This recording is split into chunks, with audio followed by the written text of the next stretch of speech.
نحمدہ ونصلی علی رسولہ الکریم اما بعد۔ اسلام کے 10 حصے ہیں، نامراد ہے وہ جس کے پاس کوئی حصہ نہیں۔ نمبر 1، لا الہ الا اللہ کی شہادت، اور یہ ملت ہے۔ نمبر 2، نماز، اور یہ فطرت ہے۔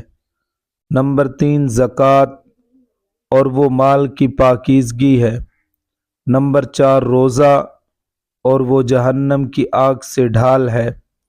نمبر 5، حج، اور وہ شریعت ہے۔ نمبر 6، جہاد، اور وہ غزوہ ہے۔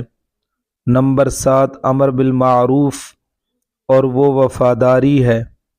نمبر 8، نہی عن المنکر، اور وہ حجت ہے۔ نمبر 9، جماعت مسلمین، اور وہ الفت ہے۔ نمبر 10، اطاعت، اور وہ حفاظت ہے۔